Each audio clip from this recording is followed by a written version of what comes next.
Super Sam 657 here, and I am about to go see Guardians of the Galaxy Volume 2 for you guys. I think this will be followed up by a full extensive review. Of course, there's always going to be a non-spoiler and a spoiler, so stay tuned for that coming right up. I'm hanging out here with the Guardians themselves, and this movie is going to be a whole lot of fun, but without further ado, let's get to the movie, and I will be right back with you guys with a full review.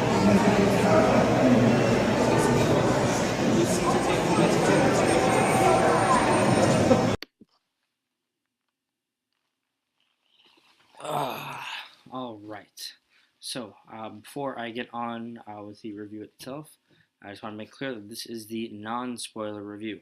If you've seen the movie and you are just, looking to see what I had to say about the movie itself, or you just really don't care about spoilers, you can click the link on the screen to take you to the spoiler review.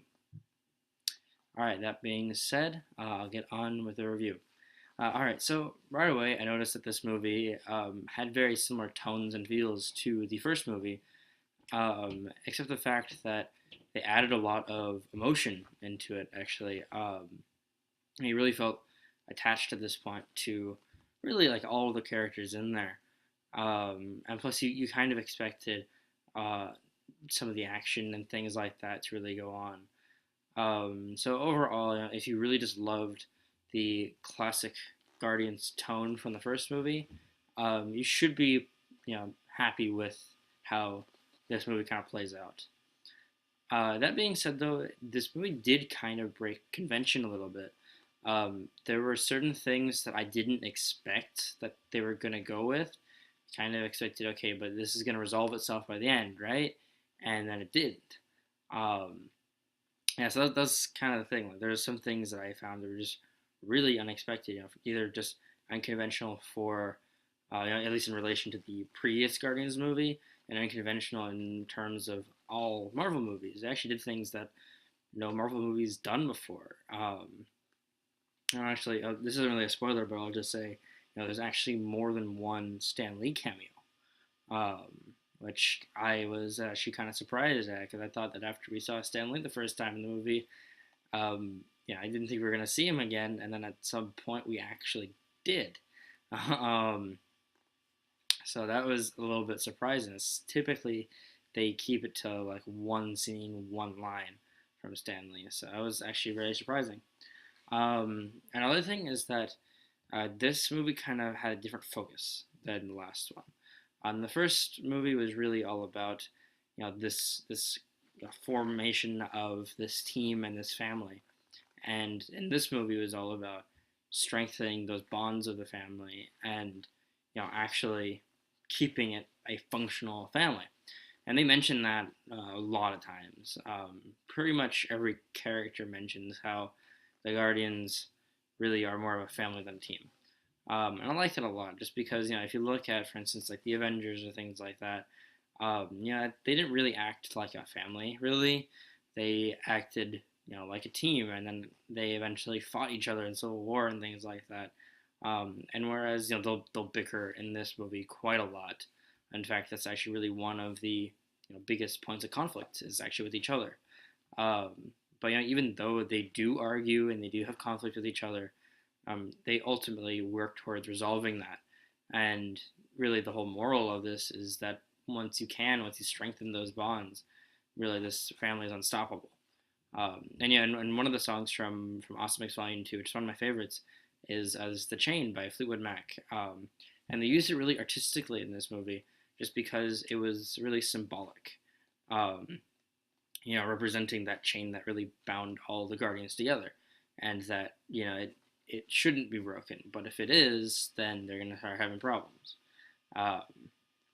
So this whole movie was really just about strengthening that chain and keeping it all together, which I actually really liked, is you really get to see how each character interacts with each other. And some characters who haven't gotten a chance to meet, like, with some of the new characters, or some characters who haven't really gotten a chance to have very extended, relations or communications, really got to know each other in this movie. And I feel like we got to know them better. In particular, I just want to mention Yondu. I liked Yondu from the first movie. I loved Michael Rooker's portrayal of him, but they really stepped up Yondu in this movie. Um, and if if you guys if anyone watching is familiar with the original Guardians of the Galaxy from the comics, so the Guardians 3000 as they're now known, then you'll know that Yondu is on that team, but he's really just this space archer. And they changed that up a lot at this point. I thought that they changed it up enough to make him kind of this thug and leader of Ravengers in previous movie, but they really got a chance to show the heart that he has in this movie.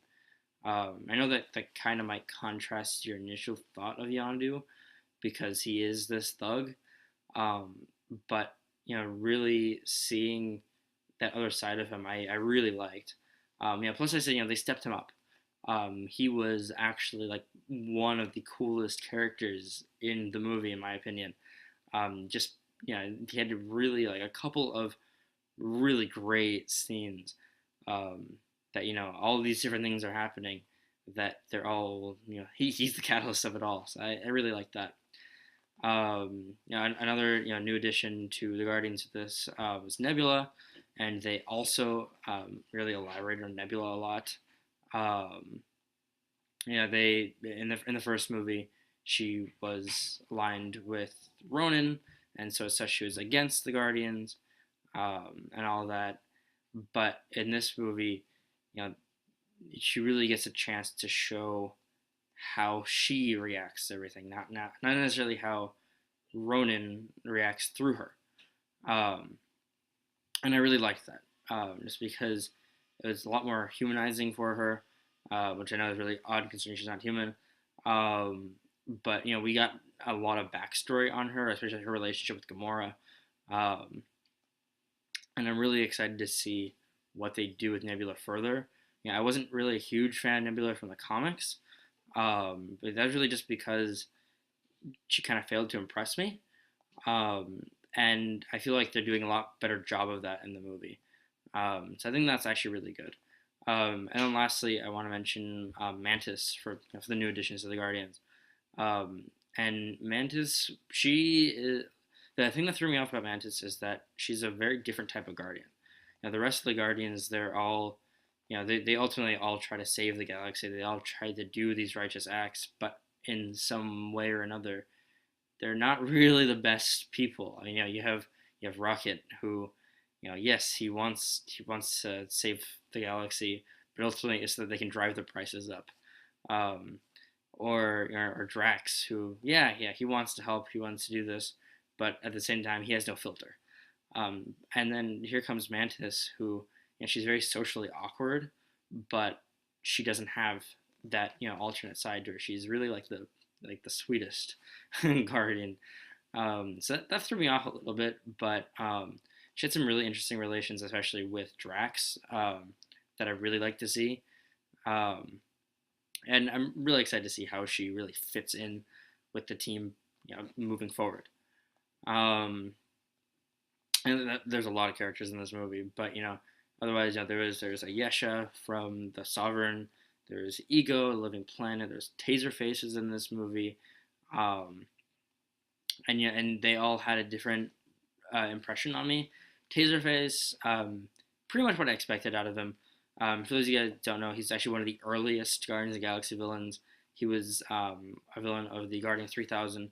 It's really cool how they're actually tying all of these classic Guardian stuff into the current Guardians. Because these current Guardians aren't the original Guardians, but seeing all these old characters come in, as a comic book history fan, I really appreciated it, really loved it. So seeing Taserface in here, I was really expecting him just to be not of huge importance to the overall plot. And yeah, he has some scenes. He's there for a little bit, but that's really it. Can't really say much else about him.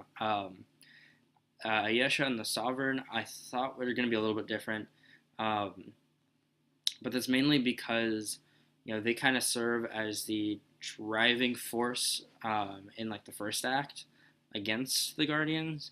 But I that part I didn't really like as much, just because the way that that kind of gets started is really more of a small, like a really small thing that I didn't even consider would create that kind of downfall. Um, so I don't know. I mean, it was different than how the story really got kickstarted in the first movie. Um, I kind of like how they did it better in the first one than in this one. But once the story got rolling, I thought it actually got better as it went along. Um, because then you have Ego coming into this, and an Ego in this movie serves as Star Lord's father. That's not really much of a spoiler. If you guys have seen really like any of the recent trailers for the movie, you should know that. Um, and if anyone is familiar with the comics, they'll know that Ego the Living Planet is not Star Lord's father. It's actually Jason of Spartax in the comics. And they definitely changed that up.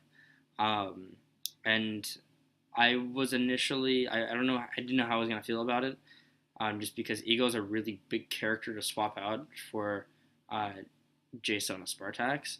But ultimately, even though the characters are really different, and their position in the galaxy and their power set and all that are like extremely different, um, their role in relation to the Guardians, and in particular Star Lord, actually very similar.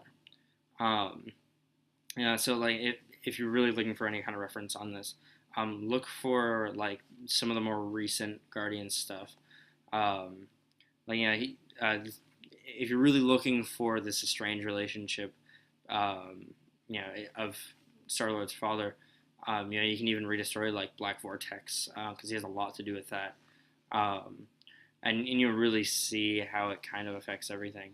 Um, yeah, so that was a little bit different, but ultimately, I feel like they kind of pulled it off. Because, like I said, they brought that aspect still into it, just with a different character, and they brought a larger scale along with it, um, which I wasn't expecting, but I wasn't opposed to. And then, coming out of the movie, um, now seeing how all that is in relation with the first movie, yeah, they did a lot of things that were different. That if you were very particular about how they handle, coming out of all these conflicts from the first movie, you may not be as happy with it with the second movie. Um, I kind of prefer the way they did in the first movie, the way they resolved kind of everything. Um, but that being said, nothing about this movie was particularly bad. I'd say everything is relatively on par with the first one.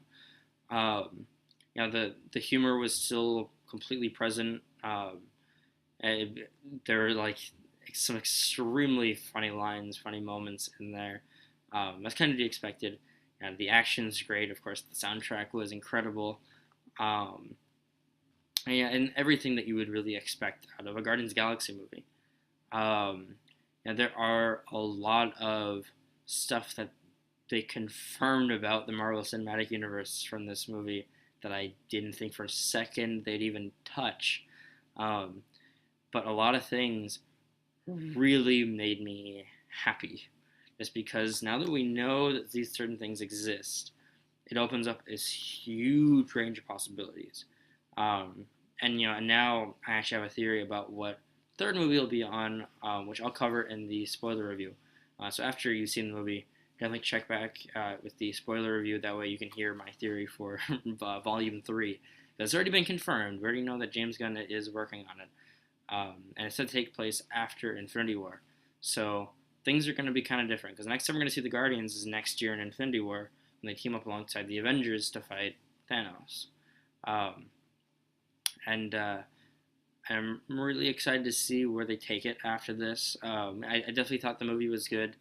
If you are a fan of Guardians in any way, this is definitely worth the watch. Like I say, if you're a fan of classic Guardians comic book history, there's going to be some moments you're going to appreciate. If you just loved the first movie, there's going to be a lot that you're going to like. So I definitely highly recommend. Um, And I think that actually might be it for this video. So thank you guys for watching. I hope you enjoyed. If you liked this video, feel free to leave a like. If you liked me, feel free to subscribe. That's about it. Thank you guys for watching, and I will see you guys next time. Bye-bye.